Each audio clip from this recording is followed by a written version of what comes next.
Scorpio rising. How you doing, Scorpio? This is your reading for the Libra eclipse that's happening on the 2nd or 3rd of October, depending on where you live. For most of the planet, it is on the 2nd. Hello, new viewers, and welcome. My name's Chloe. I work with card divination, astrology, and I channel multi-dimensional energies through my body. You just heard some vocal light language there, and there will be some, there we go, physical light language as well. All of this brings in healing, attunement, and activation codes to the messages that come through in these readings.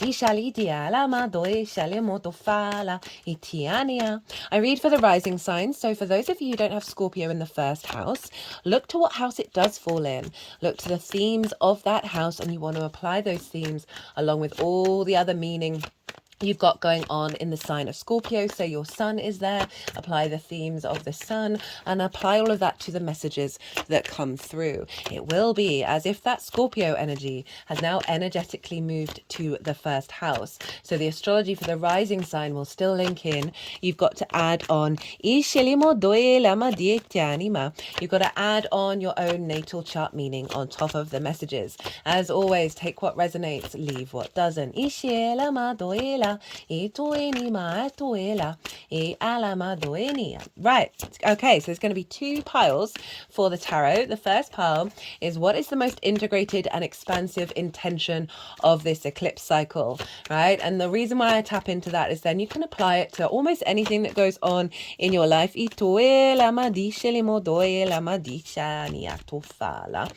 so this is like when you're faced with a challenge, you can lean into the intention and go, okay, I can see what this is doing here, rather than being lost in the chaos. If you're feeling a bit confused about a situation, zoom back into the intention, and hopefully it will give you some clarity and perspective of how things will unfold.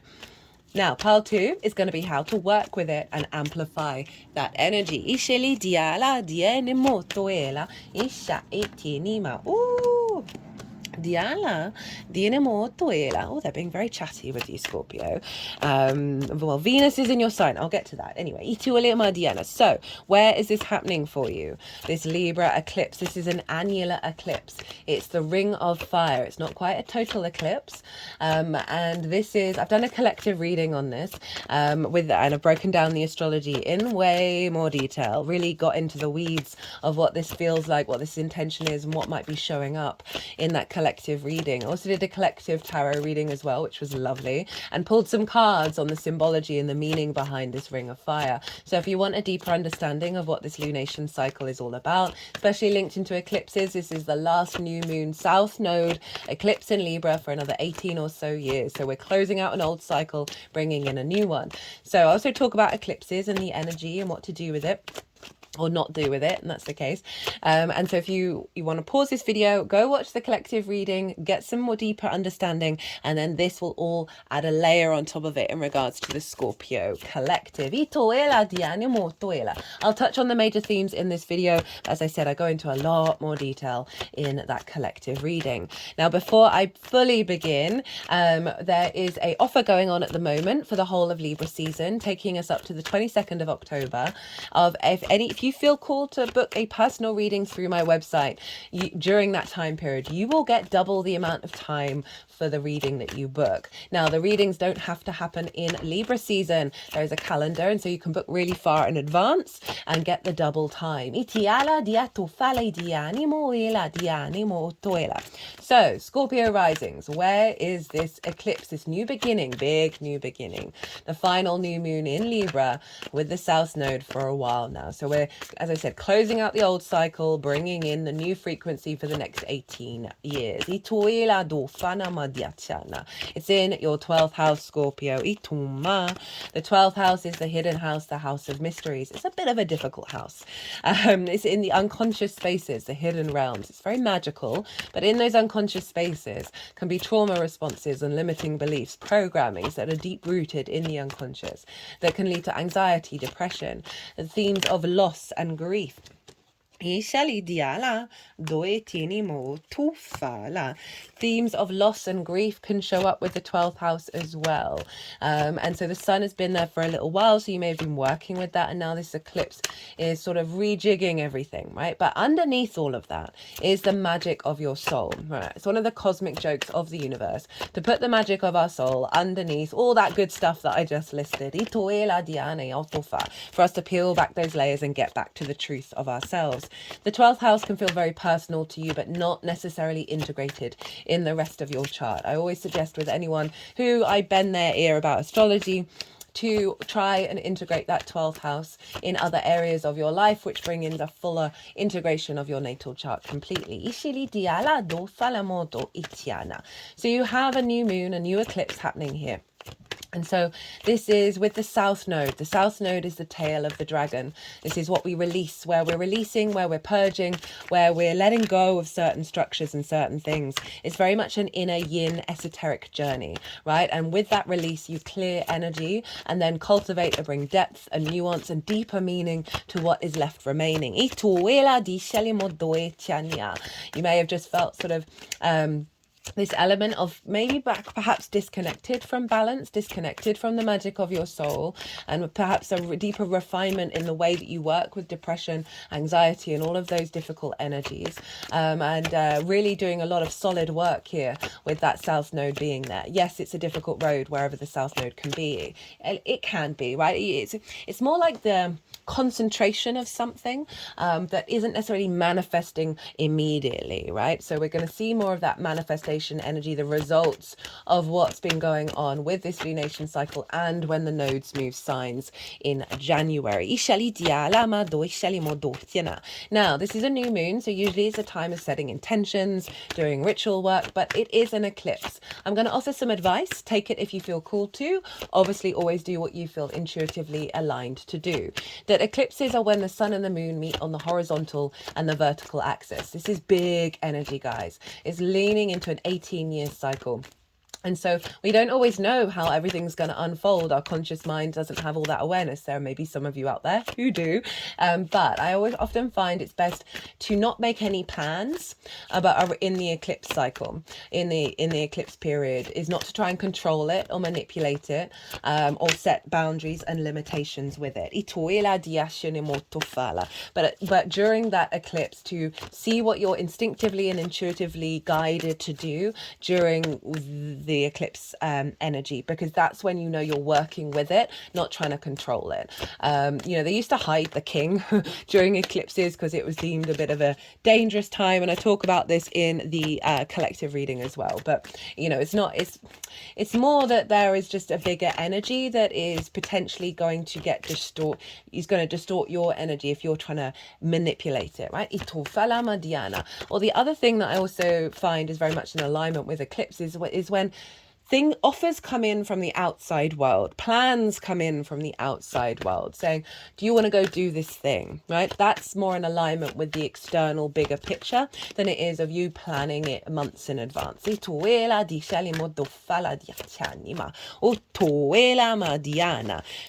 the South Node is there, the sun, the moon, Lilith, Mercury, and Juno are all hanging out in your 12th house. Now, I love this energy a lot for everybody. This is quite phenomenal.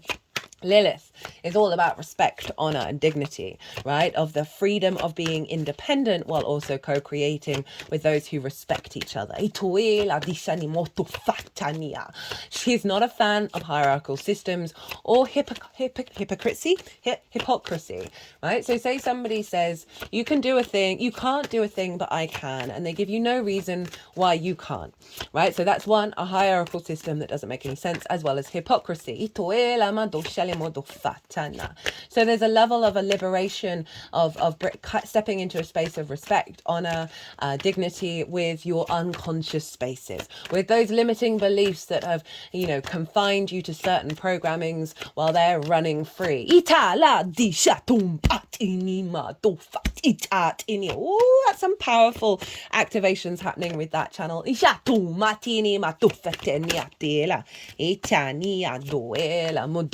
Lilithema. So we have this very powerful Lilith who's at the same degree of this eclipse, right? This is getting you in alignment with your truth, your balance, your equilibrium. Oh, Chanima, Itinima, Oto Hachinima, Itinima, Oto. Scorpio, I've had a slight glimpse at some of these cards. I'm quite excited. I've got 2 oracle cards I'm going to be pulling for you. Well, deck 2. I'm pulling oracle cards from 2 decks. Sometimes we get a little surprise visitor as well.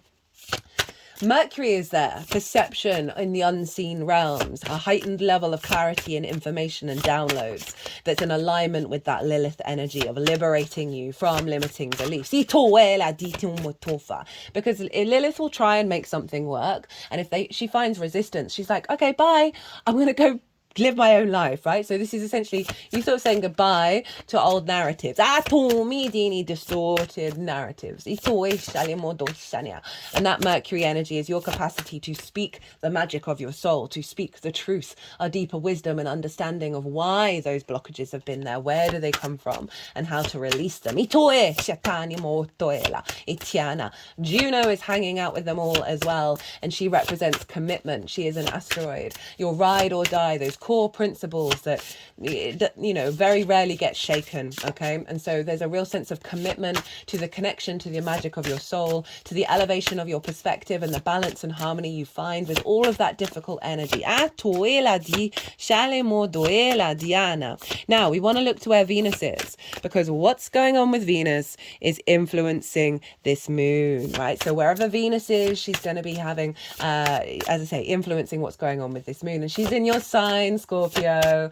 Hello, Venus in Scorpio. I break down that energy, and as I say, all of the things that I'm touching on, I break down in a lot more detail in the collective reading. So she's in your first house, your embodiment of self, your how you move through the cosmic waters, right? The lens in which you do so. It's your body, your character, your sense of self, and often how other people see you, because they see that embodiment. They see your actions and your deeds, the lens in which you move through the world, more than what's going on behind the scenes. So Venus is influencing this moon and saying, all right, I want the Scorpio collective to feel good about themselves, to feel that ease, that flow, that love of self, the empowerment of your actions. And this is all influencing the transformative energy that is unfolding, the letting go of old dynamics and activating a higher perspective in those unconscious realms, which means you are stepping more into your power.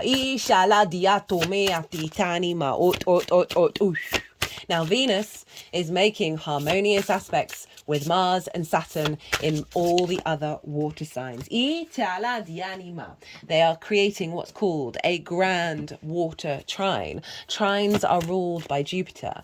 They bring about an elevation of bringing together of energy in order to elevate, expand, and bring deeper wisdom and a deeper knowing and faith. And with that comes an element of confidence, of flow of energy, of abundance and opportunities.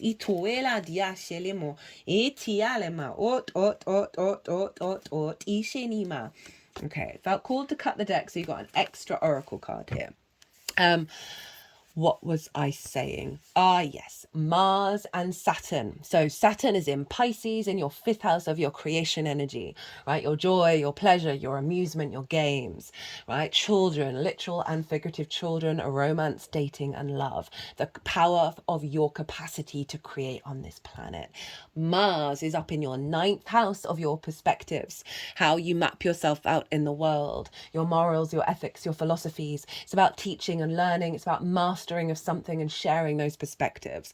And so we have an alignment here between the Venus and Mars, right? Our motivation, our drive and action, Mars energy, and our desire to connect and feel love and harmony in our lives, Venus, in alignment with this elevating, free-flowing energy in the water sphere with Saturn, long-term commitment, integrity, authority. So we are drawing together your perspectives, your embodiment of self, and the joy and creativity in your life. And this is all funneling back into Venus and funneling back into the 12th of saying, hey, we're releasing wounds and pain in your emotional body in order to clear space and truly align you with your intuition, with that sense of love, imagination, and flow. Ituela dia tuela. And that is all feeding into your unconscious space of reveal the truth. Not the living on the hamster wheel of distortions of unconscious responses. Now, Mars is opposite Ceres. So they are forming, so we've got Ceres in Capricorn, your third house of communication, the meaning you find in the day-to-day, schools, learning new things, trips, your environment, your frequency, your environmental frequency, opposite Mars in your ninth house of perspectives. And they are both squaring this eclipse. This is called a T-square, the release point of the tone in which I'm speaking, I have not done this in any of the other readings. Scorpio, whew, right, I feel very empowered, very, very empowered. And the release point of the T-square is at the bottom of the T, so it's the eclipse. So we've got Ceres, who represents the harvest. She's the grain mother, the great earth goddess, and she represents abundance, fertility, resources, nourishment, nurturing, nutrients, the harvest, abundance. And she's in your third house of how you find meaning in the day-to-day. You're finding resources that serve you in the long term, finding this this sort of resonance with your perspectives and how you implement it on the day-to-day through intuitive actions with Mars over in your ninth house. There's seeing you in your actions and your deeds be in alignment with your perspectives, and then Ceres is creating more wealth of abundance in your day-to-day. They are forming this and funneling this into the eclipse of the, as I say, the truth, the revelations, the upgrade in your unconscious spaces, and how you work with that energy. It's very rarely that these things disappear, all those difficult things. It's how you connect to them, whether you're enmeshed and entangled with it. Now, there's lots of other cool astrology going on in this transit, and I break all of that down in a lot more detail in the collective reading. So as I said, you might want to go check that out. And you got an extra card. You got lots of extra cards.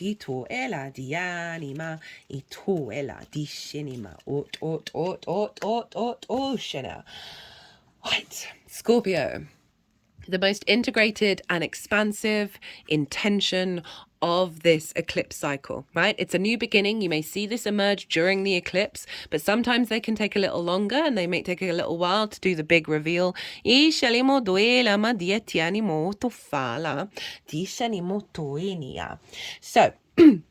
we have Libra, Lady Justice. We have the Six of Pentacles, the King of Swords, the King of Cups, and the Ace of Wands. Apologies, I just had to pause for a second. I'm trying to time crunch this cold I've got because I'm off to a friend's wedding. Right, so love, Libra's the first one. She's right. Balance, a new cycle of karma. Higher perspective, clarity of cause and effect, awareness of what has come before and how it is no longer going to distort you moving forwards. Justice is about objectivity and empathy, this awareness of kindness, but objectivity that you're bringing into your life. This is also really doubling down on the power of the magic of your soul coming through, because it's the first card out of the gate. Six of Pentacles, a rebalancing away from scarcity, moving into a new frequency where you're creating in the 3D world, no longer limited by scarcity and fear of the Five of Pentacles, of not feeling supported, feeling isolated, feeling left out in the cold. You're now moving into a new space because of the strength that's coming through, that's allowing you to build from your soul's frequency rather than the trauma responses. There's a sense of reciprocity here, of deep healing with your higher self and the magic of who you are. King of Swords, King of Cups, clarity of vision in the unconscious realms, divine inspiration and the sovereignty and the maturity to act upon it with objectivity.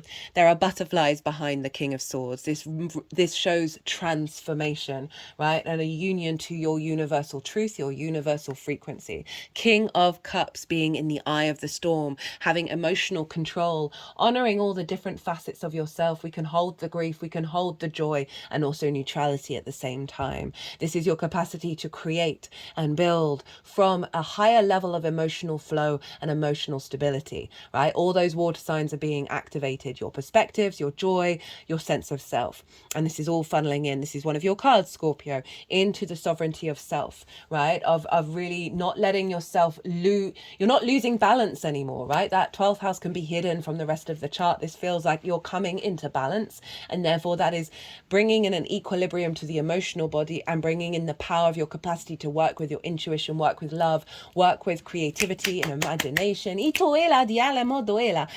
of Wands, a reignition of your passion, your drive, your motivation. Right, the very independent, sovereign energy of fire, very instinctive, a renewal of your frequency, linked into passions and all of those good fire energy. Right, this is also the North Node in Aries, and so the North Node is very much tied into this, even though this is a new moon in Libra. Again, I know I keep saying this. I've broken it down in a lot more detail in the collective reading of the 12th house and the 6th. The 6th is work, how you work, physical health, routines, can very much be affected by those unconscious responses. This is such big empowerment energy where you're going to be able to apply that magic in the way that you work. You're going to feel a lot more comfortable and a lot more invigorated by life. Speaking of Aries, where that North Node is, you've got the Emperor at the bottom of the deck. This is phenomenal. So this is you being in your sovereign power, right? Not being diminished or distorted by those unconscious responses in a way that have bound you and kept you prisoner. You know, this is the King of Kings. You've got two kings and then the Emperor. This is big boss energy. There's no getting around it.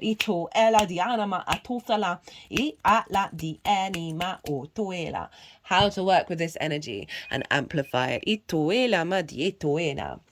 Three of Swords, the Death card, the Moon and the Hierophant. You've got quite a lot of major arcana, Scorpio. So this has been quite a significant message throughout all the readings, where most of the signs have had a difficult card where the universe is going, you might want to look at this, right? The South Node is all about reflection, the inner understanding, right? And the South Node isn't going to move until January next year.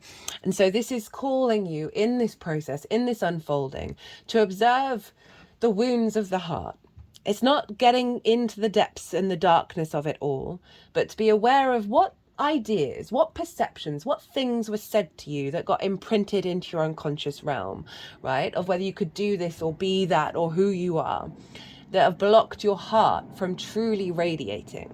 So it is calling you to reflect on these things, not to deny the emotions, but remember, King of Cups holds space for the neutrality, the joy, and the sadness. Because it's come with your card, Scorpio. It's come with the Death card where Venus is, who's calling you to let go of things that do not serve of how you move through the cosmic waters in this incarnation. The energy I'm getting is like, it's done. There's a line. It's been drawn under the sand. You're now just doing the sort of the integration work with it. So there's a sense of release. You are protected in your journey of transformation. The sun is rising, but it's kind of letting you know that there are some things that have had an authority over you that are still going to be falling away, right? It doesn't feel like they're going to be raising their head and getting you in the doldrums. These are already things that have already been around, and now this final leg of this new moon eclipse unfolding is the release of some of those things. This is also your card, Scorpio. So it's like, who are you? How do you want to act? How do you want to be? Observe your instinctive actions, and you can observe whether they are coming from trauma responses or coming from the essence of the magic of your soul, right? So you might want to do some meditations on these two cards and see what comes up when you're in those sort of unconscious realms, maybe early in the morning, or when you're falling asleep, when you're connected to them. Or send out a signal before you're going to sleep for this figure to, while you are dreaming, while you're sleeping and processing processing the unconscious space to let the things that have had authority of you fall away as you move into new territory. The moon and the Hierophant. So this is Pisces and Taurus, your creativity and your one-to-one relationships. I'll talk more about that, but let's focus on the cards for now. The moon, heightened sensitivity, intuition, allow softness. Allow yourself to not need to know all the answers straight away. Allow yourself more time to step into the unseen realms, that which is hidden. This is honoring the ebb and the flow of existence. This is also about the evolutionary path in which we go on. We have the wolf and the dog, our wild instinctive self and our conditioning. And that's not necessarily a bad thing, but there's this element of let's get these into balance so you can walk that path to climb that mountain. It is calling for softness. It is calling for you to step into your intuition a bit more, allow just a real this isn't about control. This is not having the vision, having the plan. This is things going on behind the scenes in the unconscious realms and being really kind to yourself in this process. Also heightened amplification around your intuition about what steps you need to take next. Get creative as well. This is Pisces, your 5th house of your creation energy, your joy, your pleasure. So it's calling you to, I know it might be a bit of a struggle with Saturn being there right now. You've been working through that for a while. Find those moments of joy, find those moments of creativity, and that is going to facilitate your experience. That's going to really help amplify this. The Hierophant.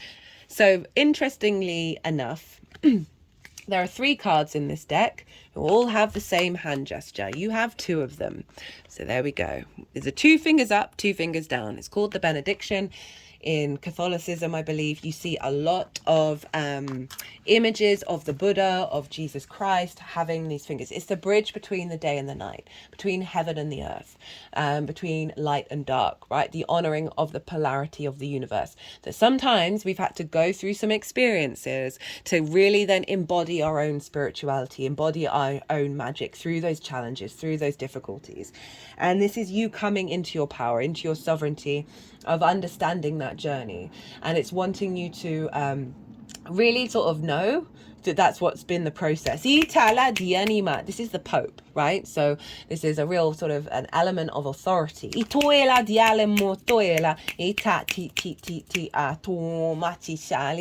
A level of commitment to yourself and your journey as you unfold. You know, this figure is also communicating to others. And this Taurus falls in your 7th house of the other. And this can be source, long-term romantic relationships, intimate friends, your nearest and dearest, clients, one-to-one clients, your therapist, business partners. So there's something that's saying that that's through the interactions with the other, you may get revelations of the unconscious things that are falling away by observing how you're operating in a different way. We learn a lot of love languages from our parental figures that get embedded in our unconscious spaces, or simply the people around when we grow up, that we then recreate.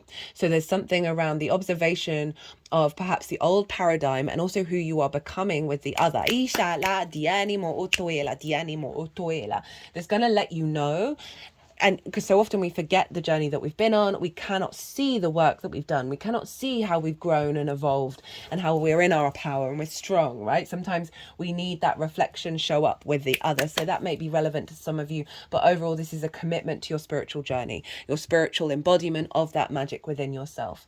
And realize that the more that you honor that in your experiences, right, with objectivity and empathy, with love and kindness, in that Libra energy of finding that balance and that equilibrium, it is going to give you great strength. Now, you got 2 oracle cards from the Shaman's Oracle, Shaman's Dream Oracle, and 1 from What We've Forgotten. Ooh, what do we have? So this was the card that I cut the deck, and I was like, oh yeah, that it feels very right. We've got Winter's Dream, digestion period. We've got, okay, they're wanting nurturing, and then the unmarked trail, revelation. Ooh, let's get on to it. Right. 63, that's a 9. We like a 9. Completion energy. Oh, is this the last card in the deck? No, not quite. Last but one. digestion period, sanctuary, conscious awareness. The winter's dream is a summons to go within. Your life force longs to turn inward, like the sap of trees returning to the roots. Cast your gaze towards the deep and hidden places in your heart. Can't make it up. Cannot make it up. Come to rest again in the sanctuary and safety of your soul and be at peace, basking in your crystalline clarity in that quiet place. This is not hibernation. Do not fall asleep. Take your quiet, wakeful nature with you into stillness and know that you are replenishing your life force. Trust that the deeply buried seeds inside your soul, the ones you planted even before you were born, are stirring softly, ready to awaken with the spring. But do not try to rouse them early. Instead, surrender to the quiet of winter's dream. Winter's dream can lull you into a slumber where you can lose consciousness and become caught in a nightmare. Awaken, awaken. Atum, achichatum tatenema otoela. Find that easy return to wakefulness that brings you clarity. This is the time to set your priorities in order, yet not act on any of them. Allow the clarity and transparency that will come with winter's dream to permeate your heart and soul. The time for action will come later. Remember that all things are born of dreams, and your task is to wake up within the dream to lucidly guide you to your chosen destination. I mean, you couldn't get a more appropriate card for what we've just been talking about and for a 12th house transit. Love it when that it's always quite consistent with these oracle cards, which is lovely because it helps me not feel like I'm completely mad of what's coming through in the tarot, and then it just gets doubly confirmed by this, right? These are the messages. 50, nurturing, divine timing, and holy wisdom. Lol. Wisdom keeper grandmother Aya Angagat, the spiritual leader of the Mongolian Union of Ancestral Traditions, shared a powerful message for our times from her ancestors. Indigenous people are rooted in their ecosystem because they are deeply and closely connected with nurturing the environment. They have their own unique lifestyle, education, and cultural heritage. Our vivid earth needs diverse cultures to sustain its brilliance. There are significant advantages to having indigenous cultures come from their unique and close connection with Mother Earth. If mankind realizes this connection, it can drop the globalization efforts that only focus on gains and profits, and instead start creating harmonious places for everybody, to let their own unique cultures flourish in the eternal cycles of life. So please return to your consciousness before it's too late. Part of how we move forward is by recognizing that we are right on time. Divine timing doesn't have to translate to God. It can also mean excellent or delightful. So why not make room for some delightful timing in your life? You might want to write that down. It's good to have this reminder around when you're in a moment of feeling stuck. Make room for delightful timing and remember to nurture your own being. Give yourself plenty of light. Make sure you take time for food and water. Play some music. Speak as gently and kindly to yourself as you would to a growing seed. Yelling at seeds doesn't make them grow. It won't help you either. Ishala diala, diala ma doela ma dofani ma, itiani moyana, ishala ma doela. With the 12th house transit, being very kind to what's unfolding, right? The sun is here, Mercury's going to be there, Venus is left, right? So you've got some transits going on in a difficult placement, and this can see you going inward, it can see you retreating and working through those difficult energies. So I love that the nurturing card has shown up of saying, do all that by all means, because that's part of the process, but please love yourself, nurture yourself, take care of your vessel in all ways. The unmarked trail, because this is what we've forgotten. I forgot to mention Oracle by Amy Miranda. So it's letting us know the thing that we need to bring to the table that we may forget. An unprecedented experience, discovery, revelation. You are called now to embark on a sacred journey. The Arthurian knights, in their quest for the Holy Grail, had to make sure to take an unmarked trail that no one had ever followed, or they would not accomplish their goal. Likewise, you must enter the darkest forest of your soul via a route as yet unidentified to find what you seek. That's the unconscious realm. That's the 12th house, the hidden house. Your manicured path past will bring you only temporary pleasure and later great pain. Stop it. Stop it. You already know there is no reward at the end of the road you are following. You are only killing time. Pause, breathe, and commit in your heart to a sacred endeavor. Vow to not look for old solutions that may have worked with past challenges. Get out of character. Try the outrageous and keep your quest private. Now is not the time to speak of the voice that called you to embark on the unmarked trail. That time will come. The 12th is very much about isolation of, the digestion process of like something going on behind the scenes. Itoila. The unmarked trail can be a sign that you have already made a choice, even if you don't want to acknowledge it. Be at peace with what your heart knows to be true. Your heart has already been made up and your mind will follow. Pack lightly, taking with you only essential beliefs that you know to be trustworthy under all circumstances. The universe has your back. Now, I want to remind you of the powerhouse here of justice, 2 kings and the ace of wands, rebalancing the emperor at the bottom of the deck, right? The embodiment of yourself. And this is taking you beyond the limitations that are the marked path, that are what you are used to. You are going into new territory that is liberating you and sending you into the full embodiment of self, right? That which has been hidden. Right, Scorpio. I hope you enjoyed this reading. I hope it resonated. If it did, don't forget to hit that like button. It brings me so much joy and obviously helps the algorithm. Remember, you get double your time if you book between now and the 22nd of October via my website for a personal reading. But other than that, Scorpio, be good to yourselves, be good to those around you, safe travels, and be well until we meet again.